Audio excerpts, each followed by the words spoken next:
Hey, what is up, everybody? This is Stevie Breach coming to you here with take two. The mailman just came by and stopped my video. He came to drop off my normal mail.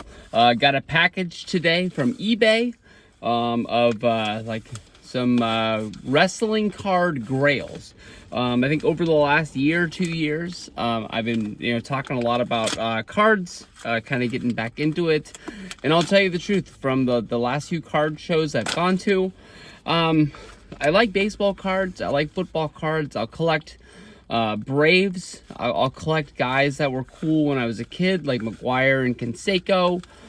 Football comes to just kind of like collecting 49ers guys. But wrestling cards, every single time I see them, like that tends to be. I went to the Sacramento card show last weekend, I believe, or maybe the weekend before. It seems to be what I care about more than anything else that really is cool. So right now I've been trying to like track down a lot of the wrestling rookies. I know that there's a debate online whether people think their WWF rookie is their rookie, if their WCW rookie is their rookie, maybe some indie show that came out, whether there is like some overseas card that is from WWF. I don't know. I tend to just go with like the American WWF card when it all comes down at the end of the day. If it's not what, people say is their rookie, it is what it is. I'm happy with the cards that I got, and it's my collection. You can kind of make your own rules as you go along. It doesn't really care what anybody else thinks about it, but I hit up one guy on eBay, and I got debatably 5 big ones. 2002 is one of the biggest years that there was for wrestling rookies. WWE, using Ohio Valley Wrestling, they pushed out 4 Hall of Famers.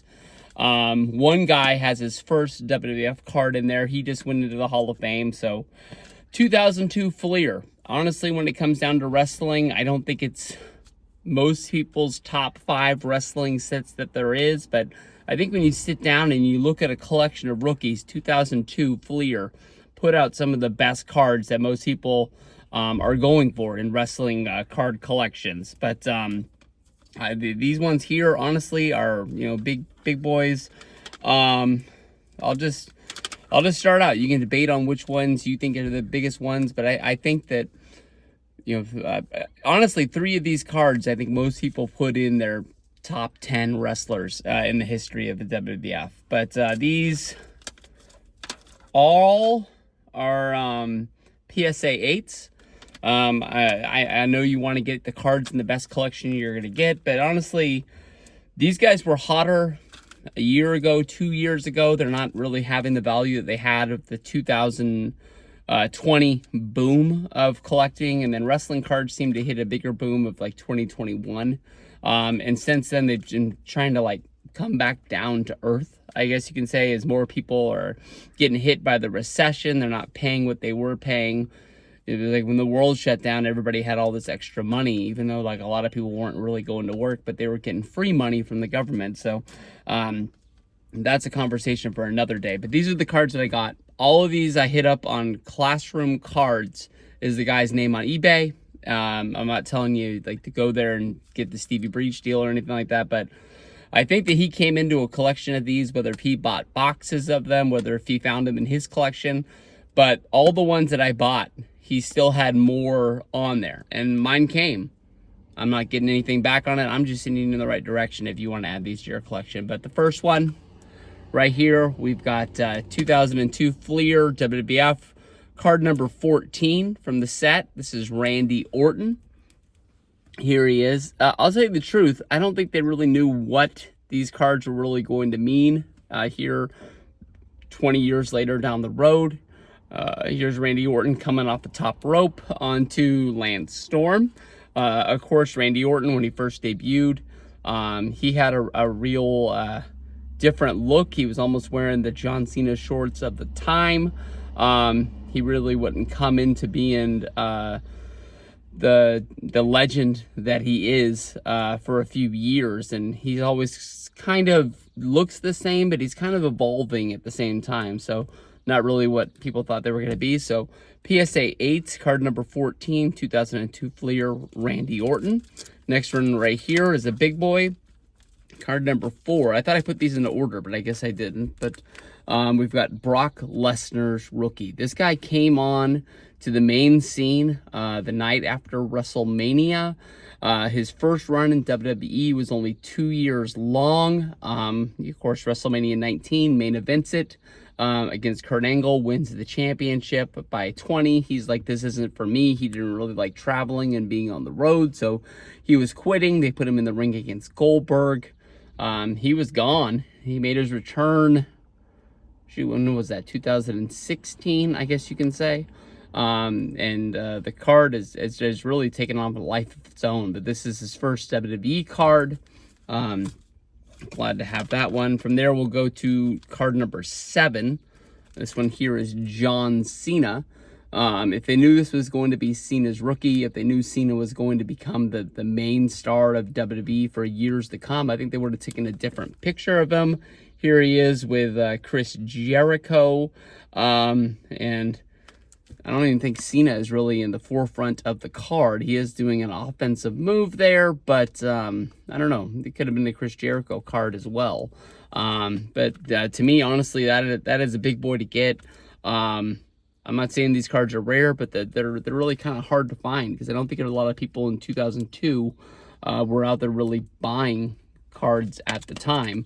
From there, we'll go on to, it does say Deacon Batista. He would become, a member of Evolution. He would ditch the name Deacon. He wouldn't be hanging around with Devon anymore. Shortly after this, but this is his first card. He does really have the same look as he had when he was bigger on the card, when he would win the Rumble, main event WrestleMania 21. But is he hitting Triple H? That's not Triple H. I can't really tell who he's doing his offensive move on right there. But card number 67, PSA 8. And then we'll go on to another one right here. His first WWE card, not his first card ever. He does have a card from WCW when he was managing the Dangerous Alliance. So this isn't his true rookie card. But I was buying all these other ones, so I said, hey, I might as well throw this one in there. He had a PSA 9, but he honestly wanted more than I wanted to spend on it, and I don't know. It's your own collection. They don't all have to be 9s and 10s. It's hard to get good grades on these cards. I believe it's mostly because of the border, more than anything else. Most of these cards, all the centering are fine, and it's not going to have bad surfaces if it was treated right when opened. So I think that's what they're going to find the biggest. But Paul Heyman just elected into the WWE, is elected. He is appointed, I guess you can say. It's basically just Triple H being like, this is the guy that's going to go in. But the main event guy, even though he went on first, ECW legend, I don't know really what you can say, but the guy would go on to manage CM Punk, Brock Lesnar, Roman Reigns, the biggest of the big. I mean, it's hard to even say. I think most people will remember him now from, being with Roman and his run in WWE at the later part of his career. But, you could talk about him being on the creative committee in WWE around 2003, running SmackDown, making it a better brand than Monday Night Raw. Him being the owner. Was he ever the owner? I guess he took it over. So him running ECW is what he should be known for more than anything else. But that was a long fucking time ago, guys. So we can talk about that later. I think I made a really good video for him when he was first said to be going into the Hall of Fame. But Orton, Brock, Cena, Batista, and Heyman is one hell of a rookie haul. I don't make videos when I get all of my cards, but I thought that this one honestly was big enough to make one for. So, wrestling rookie collection: Orton, Lesnar, Cena, Batista, and Heyman. One hell of a haul. Peace out, guys.